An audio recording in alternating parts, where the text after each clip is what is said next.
He was the man who danced with death, both on stage and off. A heavy metal pioneer, a cultural phenomenon, a walking paradox. Ozzy Osbourne, founding member of Black Sabbath and the immortal Prince of Darkness, did not just flirt with mortality. He made it part of his brand, his lyrics, and his legacy. Whether through the bone-chilling themes of his music, the near-death experiences of his turbulent life, or the personal tragedies that shaped his journey, Ozzy lived every moment in defiance of the grave. On July 22, 2025, the world finally received the news it never truly wanted to hear. Ozzy Osbourne had passed away at the age of 76. Though his health had been in steep decline, the loss hit like a thunderclap. It was a day when millions of fans were reminded of a truth Ozzy himself had sung about for decades, that no one escapes death. But perhaps, for Ozzy, this moment was less a tragic end and more a passage into the very realm he had contemplated so many times in music and in life. Long before his death, Osbourne had already pondered the afterlife with both skepticism and wonder. In a candid 2005 interview with Playboy, he dismissed traditional ideas of heaven and hell with raw honesty and characteristic wit. "I don't know," he said. "Nobody's ever come back and said, 'Hey, it's pretty cool up there.'" His voice, weathered by years of chaos and clarity, carried a deep truth, a man still searching for answers even after a lifetime in the shadows of the unknown. Yet Ozzy's music often betrayed a different side, a voice of hope, of moral reflection, even of faith. His 1971 song, After Forever, wasn't just a doom-laden anthem. It was a profound meditation on the soul, salvation, and the presence of God.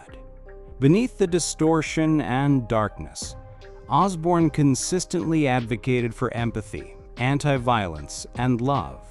In many ways, the so-called Prince of Darkness spent his life writing about the light. He survived addictions that would have killed lesser men. He emerged from a coma after a near-fatal ATV accident that almost claimed his life. "Did you see the light?" people would ask. "Yeah," he joked, "but I think it was just me waking up."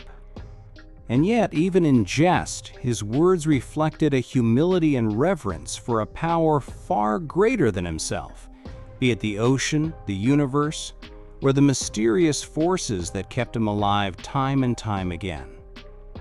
Given his Gothic persona and lifelong association with the macabre, one might expect Ozzy Osbourne's funeral to be a dramatic, cathedral-dark affair, complete with cloaks, coffins, and thunderous requiems.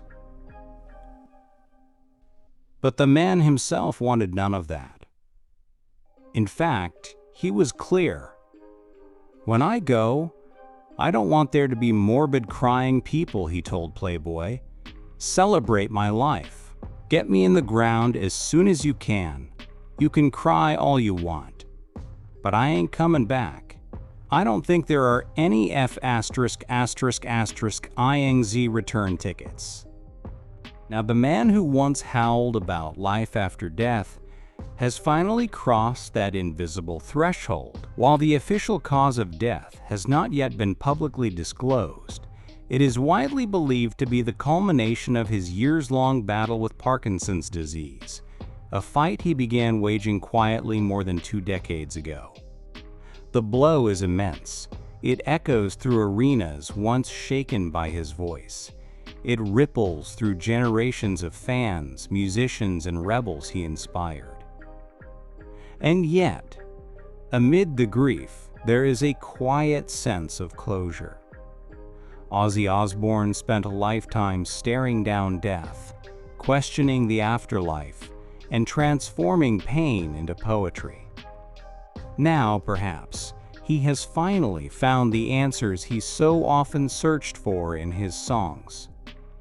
So here's to Ozzy, The man who made darkness beautiful, who made madness sound like music, and who reminded us all that even in the face of death, life was always worth screaming about. Rest in power, Ozzy. The Prince of Darkness has taken his final bow. And as the world mourns, tributes pour in from every corner of the globe, not just from rock royalty and fellow musicians, but from everyday fans whose lives were forever changed by Ozzy's music. To some, he was the godfather of heavy metal. To others, he was a voice that helped them survive their own darkness.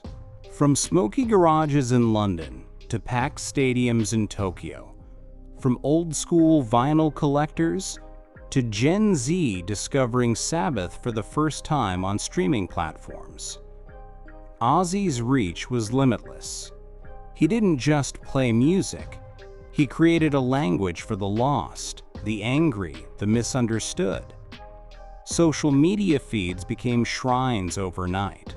Tattooed arms held up fading concert tickets like sacred relics.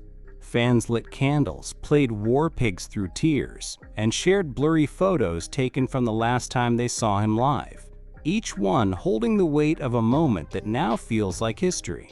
Major cities turned up the volume, blasting his greatest hits on airwaves and in public squares, as if refusing to let his voice fade into silence. But perhaps the most powerful tribute isn't found in the headlines or on stage.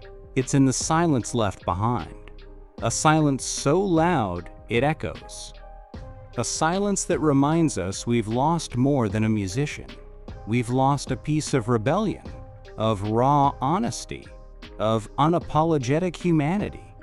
Because Ozzy Osbourne didn't ask for perfection. He never wore a mask. He bled in front of us, broke in front of us, and still found a way to keep going. He wasn't just a rock legend. He was a living contradiction. A man who sang about madness and love in the same breath. Who bit the head off a bat one night and hugged a fan with tears in his eyes the next. Who screamed into the abyss and made millions of us feel seen. His funeral may mark the end of a life, but it will never be the end of his influence. Because as long as there are chords to play and voices to scream, Ozzy Osbourne will live on, not just as the Prince of Darkness, but as the eternal soul of heavy metal.